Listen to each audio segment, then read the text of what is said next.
Hello stars and welcome back to the Minecraft universe. This is Jason, and today we are going to do more of the Lion King mod. Okay, so yesterday I did a huge, like 30-minute mod review video of the Lion King mod, and that was only part 1. This is part 2. I'm going to try and shorten it down as much as I can, so I'm going to be pretty much prepared on everything. So, I mean, we're going to go ahead and jump right in to it. If you guys didn't see yesterday's video, then click an annotation somewhere on the screen, I don't know, one of the corners or something, to go back to watch that video, because that was a long, in-depth video mod review of this mod, because this mod is huge. I mean, it's huge, but hey, it's awesome, and I'm glad it's huge. But yeah, this is pretty much my first mod that I'm ever reviewed that's this massive. Okay, so I've decided I'm gonna split this mod review into 3 separate parts, because it's just gonna be way too long if I do the rest of the features in this video here. So in this video, we are going to be talking about mobs. We're gonna explain the mobs. We're gonna explain enchanting and grinding, and then we're gonna talk about biomes with pictures. I'm not gonna go to every single biome because there's quite a bit, and I'm actually going to explain some features that are found in certain biomes too. And that is it. In the next episode, we will be explaining pretty much the rest of the mod and show the other realms. So yeah, let's get going here. We're going to start with grinding here, and grinding is pretty cool. It's probably one of the first things you're going to want to make whenever you come into the Pride Lands, and here I'm going to show you exactly how it's crafted. Right here, we're actually going to go into our book here so we can show you how a few things are crafted. That way we don't have to put them up in the corner or anything. We can just do it right here. Alright, so basically it's just a stick and your choice of 5 planks, as long as they're Lion King wooden planks. That's what this has to be made out of. So any of the trees in the Pride Lands can be used to make the grinding bowl. Okay, so we are going to grind just these things right here. You should be able to grind a mango. We're going to grind a exploding termite. And we're going to grind a hyena bone. And we're going to grind a pride stone rock. And then we're going to grind one more thing, but that's a little bit different. So yeah, they got this cool little animation coming from the block itself. It's just like smoky, and it looks awesome. So once everything's done grinding, it'll pretty much, you don't have to power it or anything. It'll just be grinded over. And that's pretty much how, it's pretty much how you make dyes. And stuff like that. So we got ground mango, which you can use it to dye things. So if we take our book here, it'll show us everything these items are used for. Basically, you can use it to actually make other items too, like the dart shooters. You can use it to dye your rug.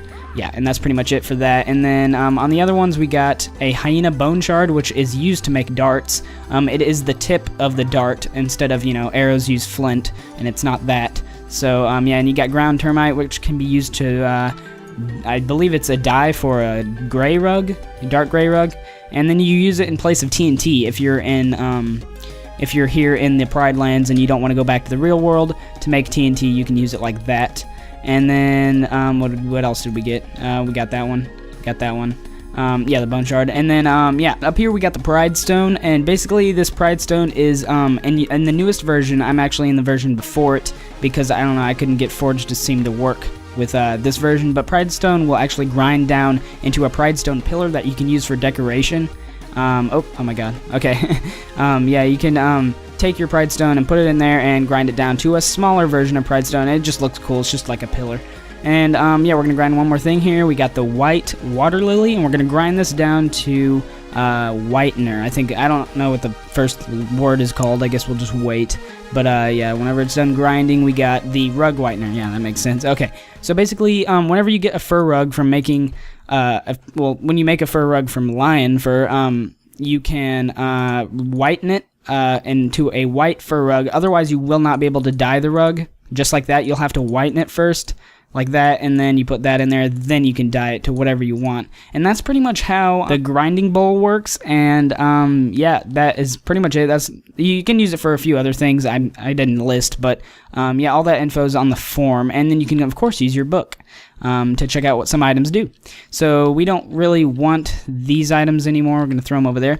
And then we're going to come over here, and this is the way you enchant in the Pride Lands. Since the Pride Lands doesn't have diamonds, you're going to want to enchant using these bongo drums. And then you can use these bongo drums as music. They're like note blocks. They make noises when you play them.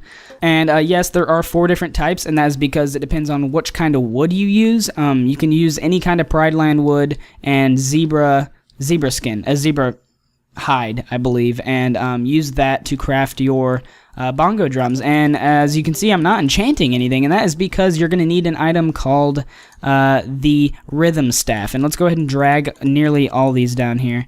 Let's keep those up there, and yeah, that's pretty much, we're good for now.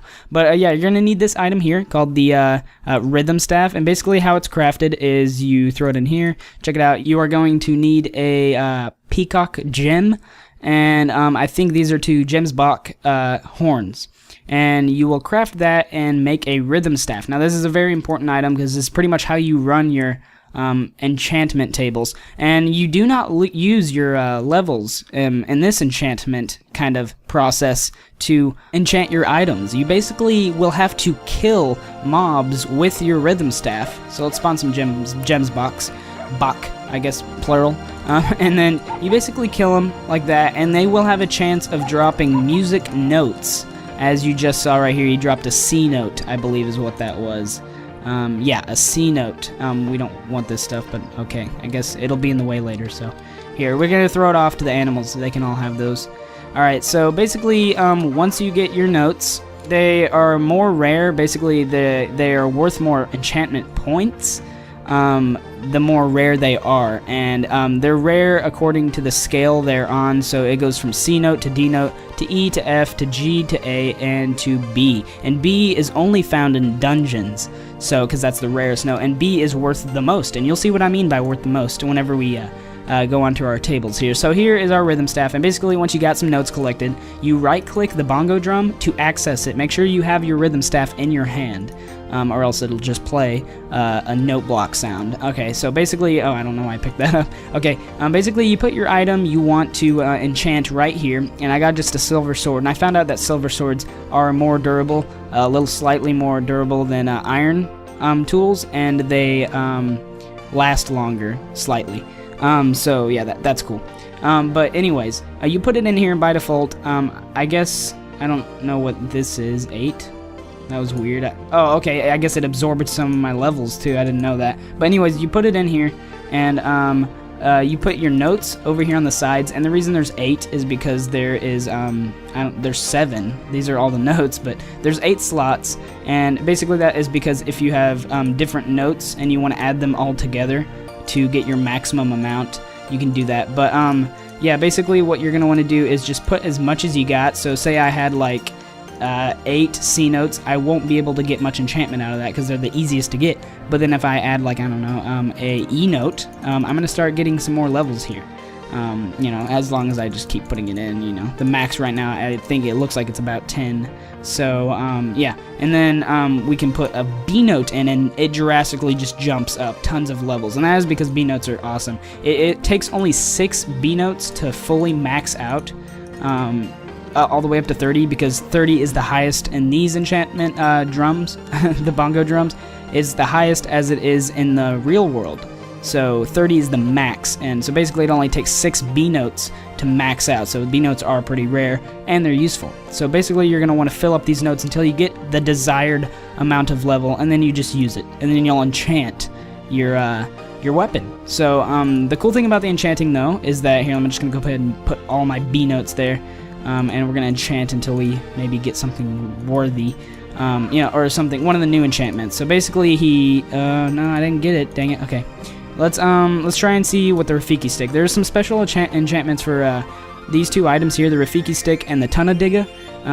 Whenever you enchant them, they might, yeah, see, Rafiki stick got thunder. So let's go see what that, ooh, you right click in it, ooh, I guess lightning strikes. It doesn't show it, but it sets it on fire right there.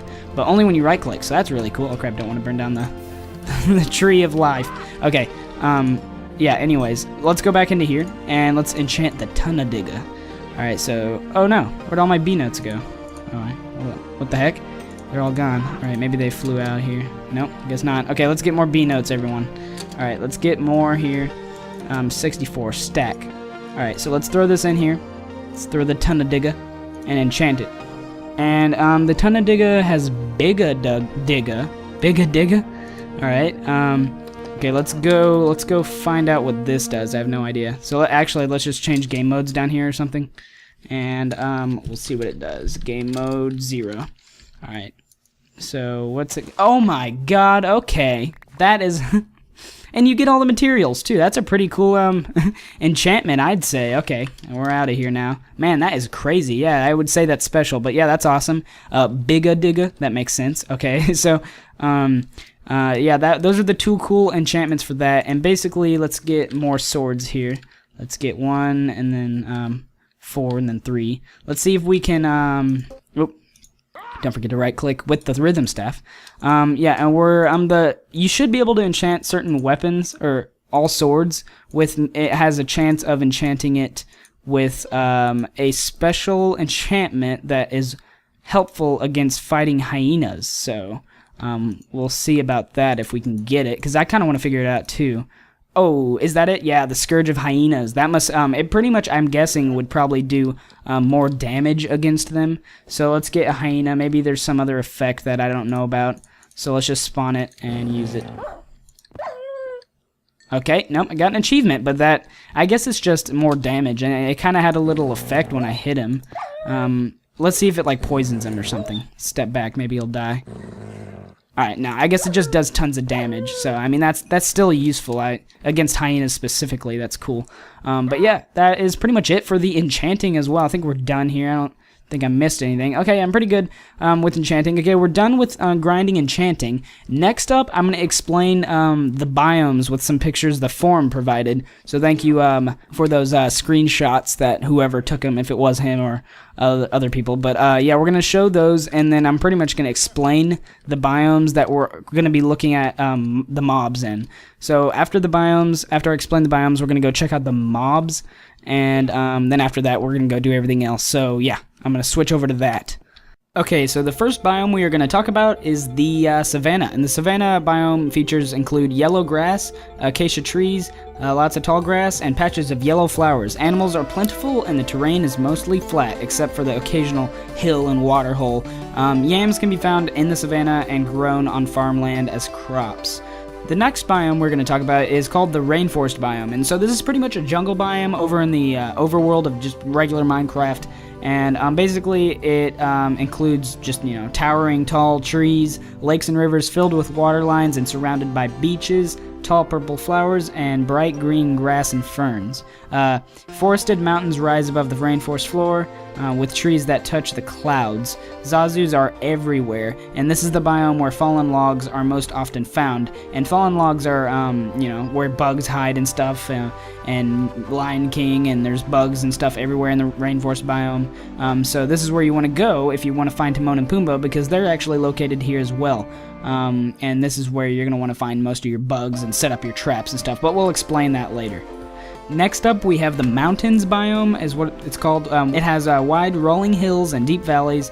It's a great place for scenery if you're wanting to build a scenery area. Acacia trees grow taller in this biome, and blue flowers can be found on the hillsides. Next up, we have the arid savanna. The arid savanna is sort of like a desert biome mixed with a savanna biome, obviously. And it has parched grass, sparse acacia trees, so they're, you know, spread out, and kiwano fruits, also known as African horned melons, grow here, and can be farmed by farming the sand with a hoe.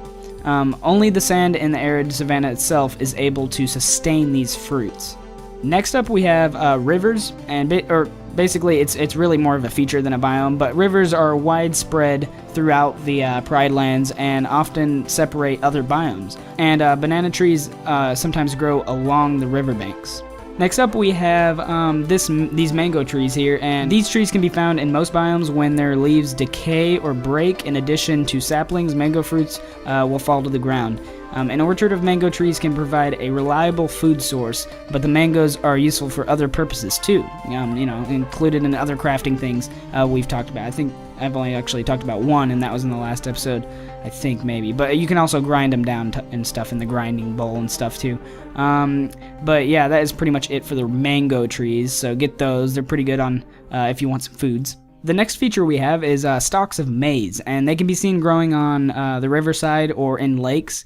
Maize stalks can be farmed next to a block of water and will grow more quickly if planted on farmland. To grow a crop of corn, which can be picked from the stalk or broken along with it, corn can be eaten raw, but it can also be cooked into popcorn in a furnace in order to restore more hunger, because popcorn is good and stuff, Many animals eat this corn because it is pretty much the wheat of these pride lands here. So you're gonna breed your animals, then you're gonna need corn.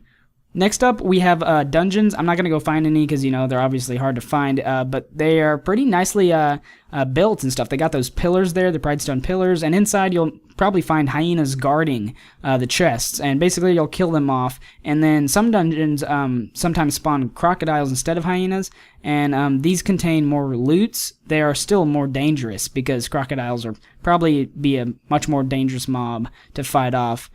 So yeah, they're pretty much stronger defenders, and so watch out for those dungeons more than you'd watch out for a hyena dungeon. And that is pretty much it. So for all the features and biomes anyways that I want to talk about, next up we're going to talk about the mobs. So here we go. Okay, so the first mob we are going to do is lions. So no, you stop that. Stop. Okay, so here's a lion and here's a lioness. So basically, lions can be bred with hyena bones. So there they go, making their babies. And pop out. There he is. There's a little cub. So basically, lions will attack back. If you attack them, they will attack back, of course. And if I attack the mom... Oh no. If you attack their cub, they will both come after you, no matter what. But yeah, you can fight them off and kill them. And basically, if... I'm going to go ahead and kill him too. Okay, fight him. Okay, so basically, we're going to demonstrate fighting the mom right here. Alright, so the dad obviously doesn't care. Papa Lion doesn't really care at all. But if you do attack their cub, they will come after you. Both of them will. So, but yeah, as you just saw, they dropped lion meat, raw lion, and lion fur, which can be used to make rugs. Basically, whenever a lion is mad, let's breed them. That way, everyone will be mad at me. Alright, you guys breed now. Oh, I can't because I think I attacked. Dang it. Alright, nah, it's okay. I'll kill you and spawn a new one. Alright, here's one. We're going to breed it. Alright, you guys breed. Pop out a cub. And when they get mad, as explained in the last video, you can feed them zebra milk, and they will just calm down. So as you see, Papa Lion over there is not mad anymore, but Mama Lion is. So I'm going to have to kill you, Mrs. Mama Lion. Okay, so basically they're all dead now, and we're going to move on to the next mob. Next up, we have the zebras here, and basically zebras can be bred with corn.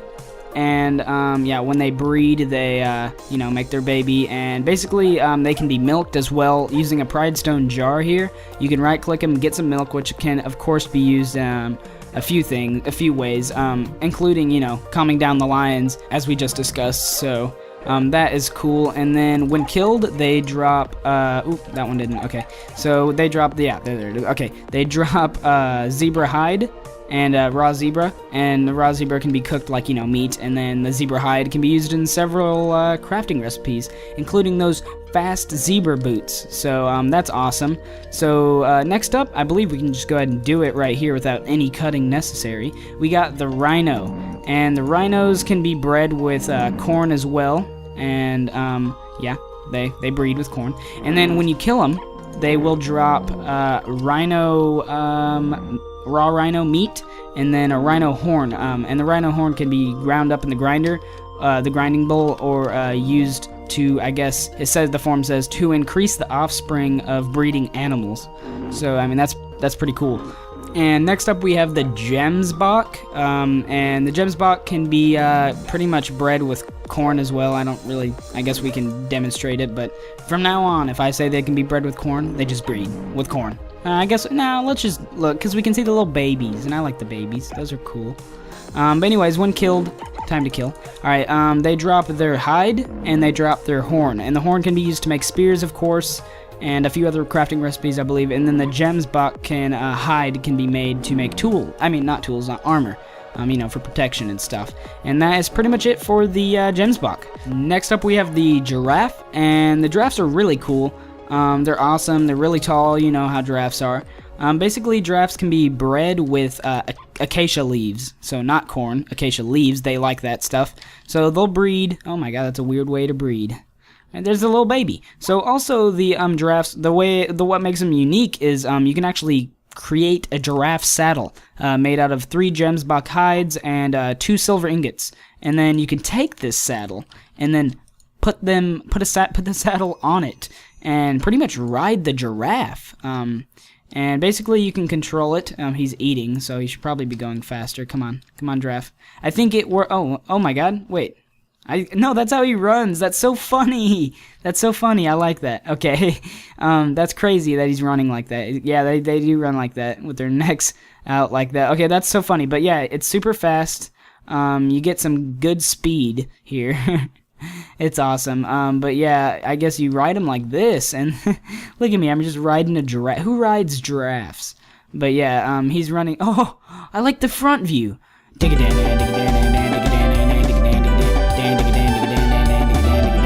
Okay, so anyways, no, get me out of here, giraffe. Stop. Okay. Basically that is the giraffe. See what you did, giraffe? Now you're stuck. Now, yeah, you don't look at me like that. You're stuck now, giraffe. It's your fault. Okay, so basically that's the giraffes, and they're awesome. So they're probably my favorite mob so far. So yeah, they're cool.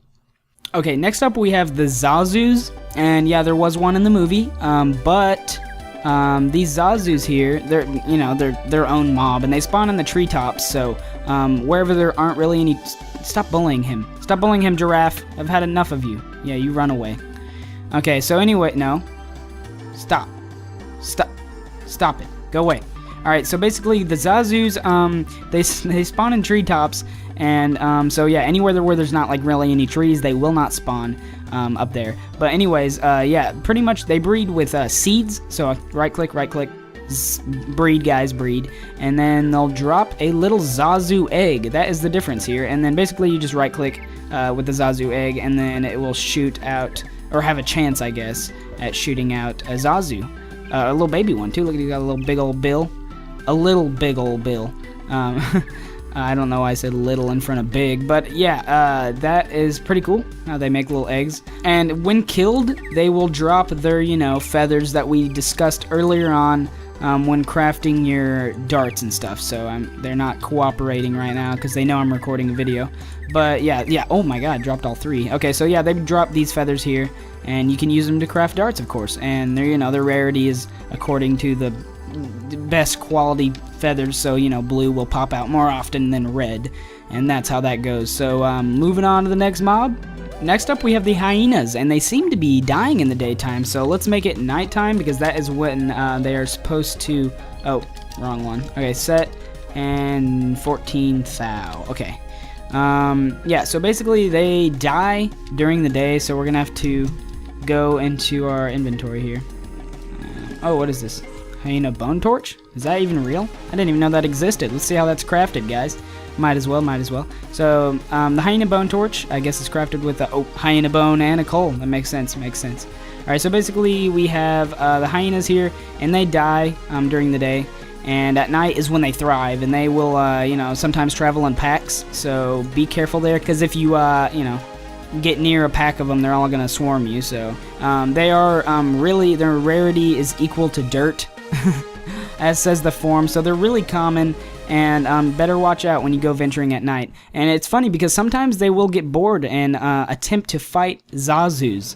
So just like in the movie, they're trying to kill Zazu, and when you kill them, they will drop hyena bones, which can of course be used for several things we've already discussed. So yep, that's pretty much hyenas. They're the main hostile mob of the Pride Lands. So yep, that's them. Next up we have the crocodile, and the crocodiles spawn near water. So yeah, they that's where they live. So pretty much, I mean, they can walk on land, of course, like that one and these, because they're crocodiles, but they like to swim in water. So if you're in survival and say you were out here, you could probably safely say that you're screwed, because these crocodiles can swim faster in water, so you guys better watch out. If you're just caught in the middle of a lake and there's a bunch of nearby crocodiles, you're probably gonna die.